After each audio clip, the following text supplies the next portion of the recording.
आज इस वीडियो में बात करेंगे about two kingdom classification. So there is this scientist, इसका नाम है Carolus Linnaeus, who is known as father of taxonomy. He divided all living organisms into two groups और किंगडम्स। तो जितने भी दुनिया में ऑर्गेनिजम्स थे, इसने उन सारे ऑर्गेनिजम्स को दो ग्रुप्स में डिवाइड किया, दो किंगडम्स में डिवाइड किया, और उन दो किंगडम्स का नाम है किंगडम प्लांटी और किंगडम एनिमेलिया। जिन ऑर्गेनिजम्स को इसने किंगडम प्लांटी में रखा उन ऑर्गेनिजम्स को कहते हैं प्लांट्स, और जिन ऑर्गेनिजम्स को इसने किंगडम एनिमेलिया में रखा तो उन ऑर्गेनिज्म को कहते हैं एनिमल्स। तो इसके हिसाब से दुनिया में सिर्फ दो किस्म के ऑर्गेनिजम्स है, या तो ऑर्गेनिज्म प्लांट होगा या तो ऑर्गेनिज्म एनिमल होगा। तो इसने कुछ कैरेक्टर्स यूज किए on the basis of which he divided all living organisms into two groups. तो यहां पर कैरेक्टर नंबर 1 है सेल वॉल। किंगडम प्लांटी में जो ऑर्गेनिजम्स होते हैं उनमें सेल वॉल प्रेजेंट होता है, और किंगडम एनिमेलिया के जो ऑर्गेनिजम्स होते हैं उनमें सेल वॉल एब्सेंट होता है। आपको पता है we have a cell, cell में होता है सेल मेम्ब्रेन, और सेल मेम्ब्रेन के अंदर होता है साइटोप्लाज्म। इस सेल मेम्ब्रेन के बाहर एक रिजिड कवरिंग होती है जिसे सेल वॉल कहते हैं। सेल वॉल कुछ ऑर्गेनिज्म में प्रेजेंट होता है, कुछ में एब्सेंट होता है। तो इस एक कैरेक्टर की बिना पर आप कह सकते हैं whether an organism should belong to kingdom Plantae और किंगडम एनिमेलिया। सिर्फ आपको सेल वॉल देखना है।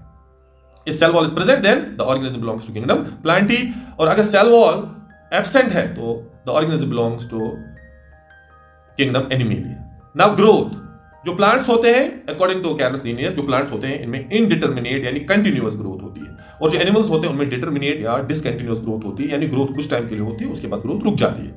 न्यूट्रिशन, प्लांट्स में ऑटोट्रोपिक होते हैं, दैट मीन्स कि जो प्लांट्स होते हैं they prepare their own food, और जो एनिमल्स होते हैं वो हेटेरोट्रोपिक होते हैं। रिजर्व फूड जो होता है प्लांट्स में वो स्टार्च होता है, और एनिमल्स में it is glycogen. Starch is the polymer of alpha glucose and glycogen is also the polymer of alpha glucose.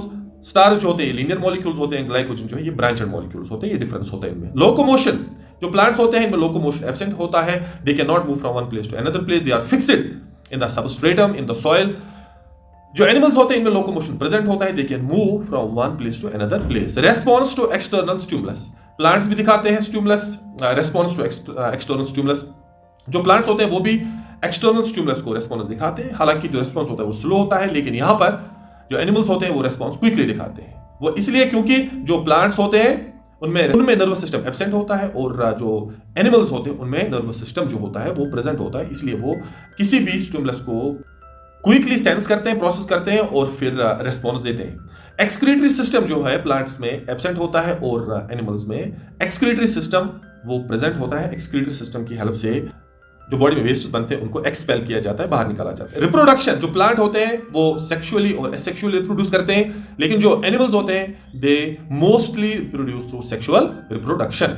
तो एग्जांपल्स किंगडम प्लांटी में किन ऑर्गेनिजम्स को रखा, इसमें आते हैं bacteria, fungi and plants. According to Carolus Linnaeus, these three groups of organisms belong to Kingdom Plantae, और Kingdom Animalia में सारे एनिमल्स को रखा है। तो बस एक कैरेक्टर आपको याद रखना है, सेल वॉल। अगर ऑर्गेनिज्म में सेल वॉल प्रेजेंट है so it should be placed in the Kingdom Plantae. If cell wall is absent, then if you are using two kingdom classification, then you should place those organisms or that organism in the Kingdom Animalia. Now what are the merits and demerits of two kingdom classification? First, it is very simple. सिर्फ दो groups create किए हैं Carolus Linnaeus ने, and it's easy to use. बस आपको organism लाना है और आपको देखना है whether it belongs to Kingdom Plantae और Kingdom Animalia. Foundation of modern taxonomy, इस क्लासिफिकेशन के बाद बाकी क्लासिफिकेशन जो है वो स्टार्ट होगी, जैसे 3 kingdom, 4 kingdom, 5 kingdom, 6 kingdom, 3 domain classification, और बाकी जितने भी क्लासिफिकेशन है इस क्लासिफिकेशन बाद तो स्टार्ट हो गई। Clear differentiation between plants and animals, आप क्लियरली इस क्लासिफिकेशन के थ्रू देख सकते हैं कि what is the difference between plants and animals. तो यहां पर इसके डिमेरिट्स क्या है? No place for virus, virus के लिए कोई जगह नहीं है। अगर आपके पास वायरस है तो आप ना उसको किंगडम प्लांटी में रख सकते हैं, ना किंगडम एनिमेलिया में रख सकते हैं। फंजे जो है वो हेटेरोट्रोपिक इन नेचर है, लेकिन उनको प्लांट्स के साथ जो कि ऑटोट्रॉप्स है उनके साथ रखा गया है, तो हेटेरोट्रॉप्स के लिए अलग से ग्रुप होना चाहिए और ऑटोट्रॉप्स के लिए अलग से ग्रुप होना चाहिए।